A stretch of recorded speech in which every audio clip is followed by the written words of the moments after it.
a besoin de personnel de chantier et de personnel d'encadrement. Actuellement, je suis à la recherche de personnel chantier, chef d'équipe et second. Et d'encadrement, je recherche un dessinateur ou dessinatrice, puisque le métier du bâtiment est ouvert aux hommes comme aux femmes. Mon premier critère de candidat est le savoir-être. Le savoir-être, une bonne présentation, un respect mutuel du travail, un respect de l'équipe, un respect du coéquipier. On travaille main dans la main avec tous les corps de métier et avec le personnel de l'entreprise. Je pense vraiment que le bâtiment est une bonne place pour la reconversion. J'ai des exemples types dans la société où j'ai des anciens cuisiniers, j'ai des anciens banquiers qui, à force d'avoir travaillé un petit peu chez eux, commencé à toucher des outils, prennent plaisir à ceci, se rendent compte qu'on peut construire, qu'on peut bâtir des choses et veulent en faire leur métier.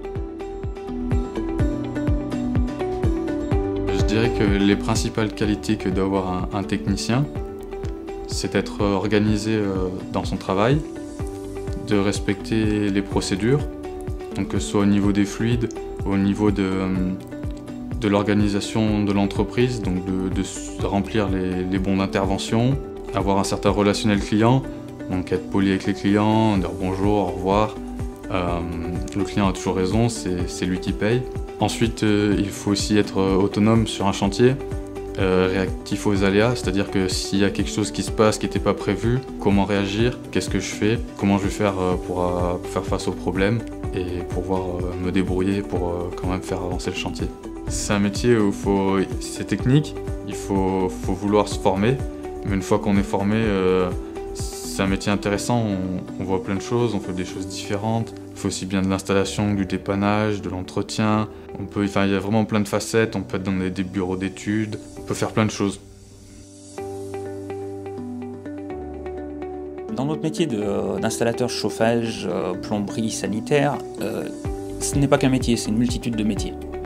Il y a de l'installation de réseau, tirage de réseau, il y a de l'appareillage, il y a des premières interventions qui se font au moment où le bâtiment est en train d'être construit en maçonnerie, quand on est dans du neuf, où on côtoie que des maçons.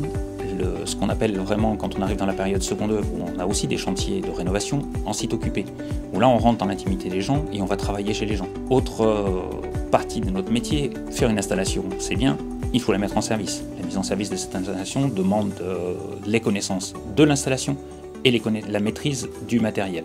Donc que ce soit une chaudière fuel, que ce soit une chaudière gaz, que ce soit une pompe à chaleur, ça demande des compétences électriques, ça demande des compétences en énergie et l'explication au client. Ensuite, la dernière partie, l'entretien.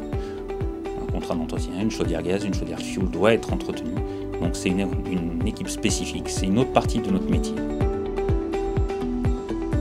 Le Greta, dans cette offre de génie thermique, elle propose des formations qui vont du CAP jusqu'au BTS, c'est-à-dire du niveau 5 jusqu'au niveau 3, bac professionnel, mention complémentaire, plus des modules de formation qui sont des modules professionnalisants, qui s'adressent soit à des personnes qui ont déjà une expérience dans le domaine, soit à des personnes qui veulent acquérir une expérience dans le domaine.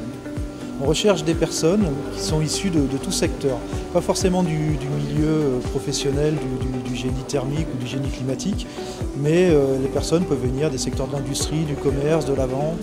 Et ce qui est intéressant, c'est de voir quelles compétences elle a développées qui vont pouvoir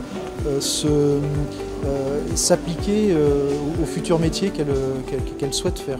Le BTS, il a dans son parcours toute une formation qui lui permet d'appréhender ce qui se passe en amont d'une installation, derrière l'installation, c'est-à-dire en supervision de l'installation, et tout ce qui vient après l'installation, la mise en service, vérifier que ce qui a été fait est en adéquation avec ce qui avait été prévu au départ.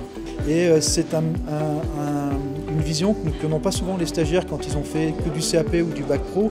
Ils voient l'installation, ils voient je pose, je soude, et on leur montre une autre facette du métier qui leur permet de se rendre compte de ce que c'est, par exemple, de gérer une entreprise aussi, parce que souvent les patrons ont des niveaux de formation plus élevés et sont à même de pouvoir prendre des projets et de les mener jusqu'à leur terme.